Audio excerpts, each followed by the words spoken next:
Hi friends, welcome to our channel. ఈ రోజు మనము పిల్లలకి ఎంతో ఇష్టమైన వైట్ చాక్లెట్ ని ఈజీగా ఇంట్లోనే జస్ట్ 3 ఇంగ్రీడియంట్స్ తో ఎలా చేయాలో చూద్దాము. మిల్కీ బార్ ఇష్టపడే వాళ్ళందరూ ఈ రెసిపీని ఖచ్చితంగా ట్రై చేయండి.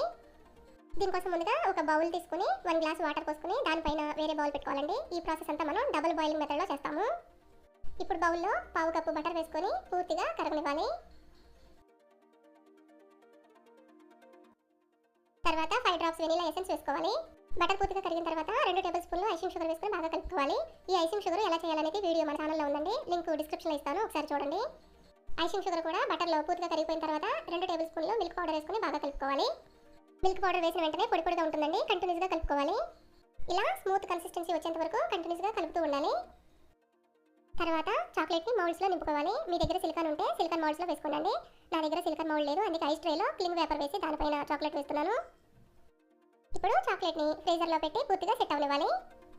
మనం సెట్ చేసుకున్న టెంపరేచర్ని బట్టి మాక్సిమం 20 to 30 మినిట్స్లో చాక్లెట్ సెట్ అయిపోతుందండి. నాకు ఇక్కడ హాఫ్ అన్ అవర్ టైం పట్టింది. హాఫ్ అన్ అవర్ తర్వాత చూడండి చాక్లెట్ చక్కగా రెడీ అయిపోయింది. ఏ కెమికల్స్, ప్రిజర్వేటివ్స్ లేకుండా ఇంట్లోనే ఈజీగా వైట్ చాక్లెట్ ఎలా చేయాలో చూసాం కదా. టేస్ట్ కూడా చాలా బాగుంటుందండి, మీరు కూడా ఖచ్చితంగా ట్రై చేయండి. ఫ్రెండ్స్, ఈ వీడియో కనుక మీకు నచ్చినట్లయితే ఇలాంటి మరిన్ని యూస్ఫుల్ వీడియోస్ కోసం మన ఛానల్ సబ్స్క్రైబ్ చేసుకోండి. Thank you for watching.